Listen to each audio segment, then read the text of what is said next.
कुछ भी कर, मुझे मेरा पेमेंट चाहिए। जी। 3 दिन में पेमेंट नहीं हुआ ना तो जी मुझसे सर। बुरा कोई नहीं होगा। जी पक्का। समझ गया ना तू? लेकिन मेरी बात तो सुनिए अब आप। क्या सुनने को रह गया अरे है? अरे एक बार सुन तो लीजिए। मेरी वाइफ हॉस्पिटलाइज है। क्या हुआ तेरी वाइफ को? मेरी वाइफ को मेरी वाइफ को पैरालिसिस का अटैक आया है। कब? कैसे? 2-3 दिन पहले। ठीक है, अब इसका इलाज करवा, जी पक्का। फिर मेरा पेमेंट कर दे जल्दी। जी करवा दूंगा मैं। जी ठीक है।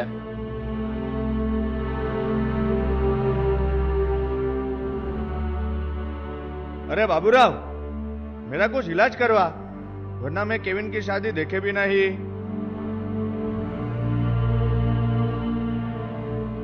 महंगाई के जमाने में मौत भी कहाँ इतनी सस्ती मिलती है।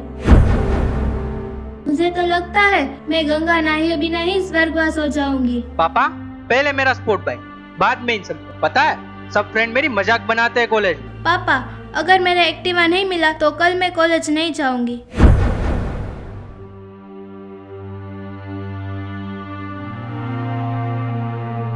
कुछ भी कर, मुझे मेरा पेमेंट चाहिए। 3 दिन में पेमेंट नहीं हुआ ना तो जी मुझसे सर। बुरा कोई नहीं होगा। अजी सुनते हो? इरशाद इरशाद। नूर जहाए भूत पलिता फरमाइए। मैं जब भी नेटलेस की बात करती हूँ ना, आप मंदी मंदी कह के टाल देते हो। मगर सुन लो, इस बार मैं नहीं सुनने वाली आपकी।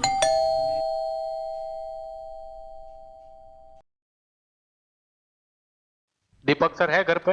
हाँ जी। अरे सर,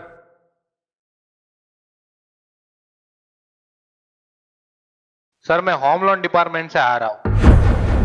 आपके होम लोन के 3 हफ्ते पेंडिंग हो गए।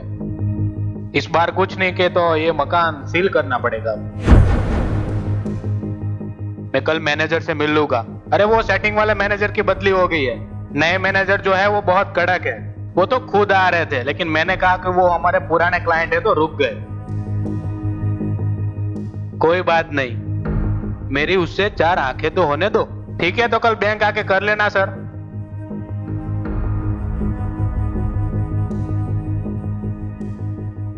बाबूराव, मैं क्या देख रहा हूँ? बाबूजी, अभी मंदी है, फिर सब कुछ ठीक हो जाएगा। आप चिंता मत कीजिए।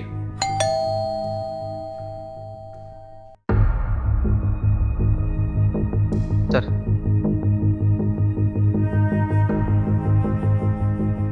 सर मैं समीर, गडा इलेक्ट्रॉनिक्स से।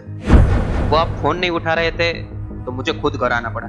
आपने पिछले महीने हमारे यहाँ से एक टीवी खरीदा था। डाउन पेमेंट में आपने 9,000 का चेक दिया था।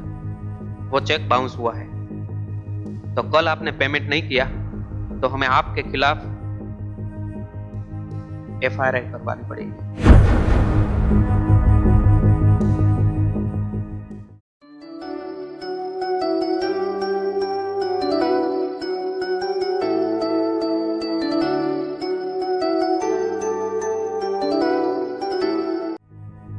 हेलो पापा, दादाजी की अंतिम विधि में बैठा है।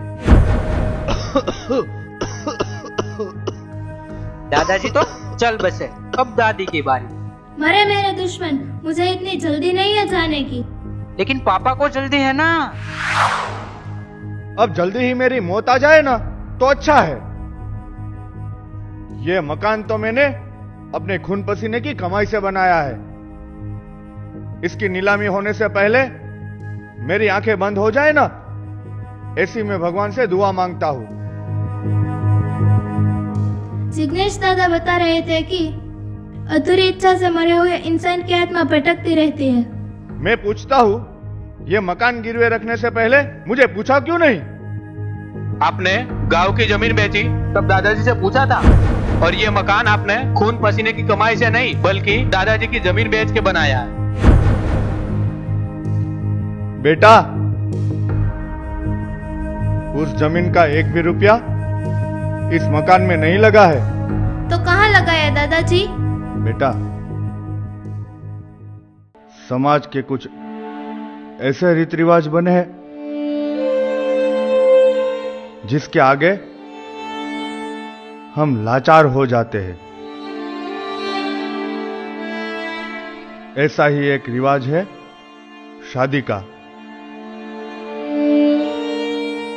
हमारी औकात ना हो ना, तो भी समाज में हमें बड़ा दिखने के लिए लाखों के खर्च करने पड़ते हैं। शादी कर्जे का वो कुआं होता है जिसमें आंखें खुली हो तो भी गिरना पड़ता है। मैंने ऐसी एक शादी नहीं, बल्कि मेरे 2 छोटे भाई, 4 बहनें और 3 बेटियों की शादी की है, और ये नवाब की भी शादी की है। और कमाने वाला सिर्फ मैं अकेला। और ये पूछता है, आपने क्या किया? दादाजी, आप कौन सी उम्र से कमाने लगे थे? बेटा, मैं 14 साल की उम्र में ही फैक्ट्री में लग गया था। एक जोड़ी कपड़ा जो पहने थे ना, वही मेरी दौलत थी। और उसके बाद शादी, बाल बच्चे, सबको पढ़ाया लिखाया और सबको सेट किए। और ये कहता है, आपने क्या किया? पापा, आपने कमाना कब शुरू किया था? पहली सैलरी मैंने 18वें साल में कमाई थी और तब से कमा रहा हूं। और तू देख, 20 साल का हो गया लेकिन अभी तक एक अट्ठनी भी कमा रहा है। दादाजी ने जमीन बेच दी, पापा ने मकान। मेरे लिए क्या बचा है? पापा, दादाजी, आप दोनों टेंशन फ्री हो जाओ। ऐसा में किसने क्या खोया, क्या पाया, ये फरियाद करने का नहीं, लेकिन इसमें से कैसे जल्दी बाहर आ सके, ये सोचने का। अब आपका बेटा बड़ा हो गया है, बस आप देखते जाओ कैसे विकास करता हूँ। अरे वाह,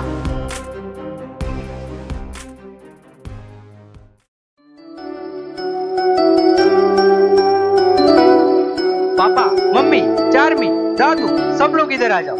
एक बहुत बड़ी गुड न्यूज लाया हूँ। जल्दी बता, क्या है?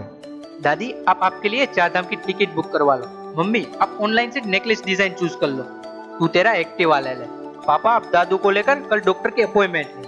पर ये सब हुआ कैसे? इसके लिए दिमाग चाहिए, दिमाग। लॉटरी लग गई क्या? लॉटरी ही समझ लो। अब देखो आपका लाडला क्या करता है। दादू, आपने इतने सालों में नहीं किया, वो मैं करके दिखाऊंगा। हाँ, जियो मेरे लाला। मुझे पूरा भरोसा था एक दिन हमारा लाडला हमारा नाम रोशन करेगा। पर इतनी जल्दी करेगा, वो पता नहीं था। आखिर बेटा किसका है? किसका है? वो छोड़ो। पापा, दादू, आपको कल मेरे साथ आना है। पर कहाँ जाना है? ओ, मुझ पे छोड़ दो।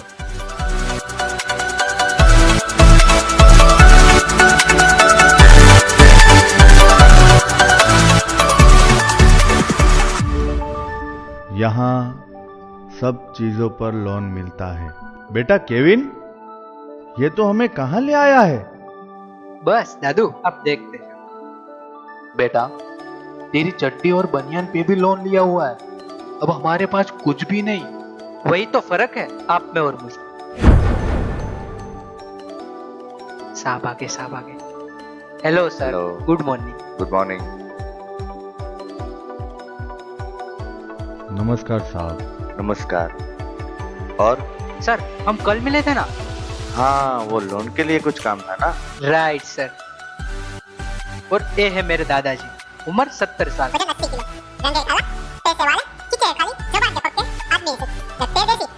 ये है मेरे पापा।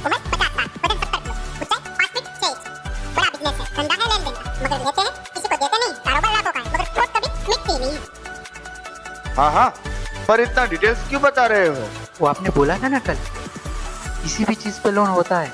हाँ हाँ, तो लोन वाली चीज लाओ ना। तो लोन वाली चीज ही तो लाया हूँ। कहाँ है लोन वाली चीज? इन दोनों पे लोन चाहिए। इंसान पे पगला गए हो क्या? आप ऐसे मुकर नहीं सकते हो। आपने बोला था जमीन, मकान, गोल्ड, फ्रूट, यहाँ तक गाय और भैंस पे भी लोन देते हो, तो इंसान पे क्यों नहीं? तुम्हारा दिमाग तो ठिकाने है ना? सर, आप चीज देख के मुकर नहीं सकते हो। मैं पुलिस कंप्लेन करूंगा, आपको लोन देना ही होगा। हमें गिरवी रख के लोन लेना, यह है तुम्हारा बिजनेस प्लान? तो क्या फर्क पड़ता है, आप बैंक में गिरवी रहो या वृद्धाश्रम? ये सिखाया है हमने। बेटे, बच्चों को सिखाना नहीं पड़ता, बल्कि वो तो हमें देख के ही सीख जाते हैं, जो हम अपने जीवन में कायम करते रहते हैं। बात हमें गिरवे रखने तक की नहीं है। अगर हमें गिरवे रख के लोन भी मिल जाता ना, तो हमें कोई हर्ज नहीं है।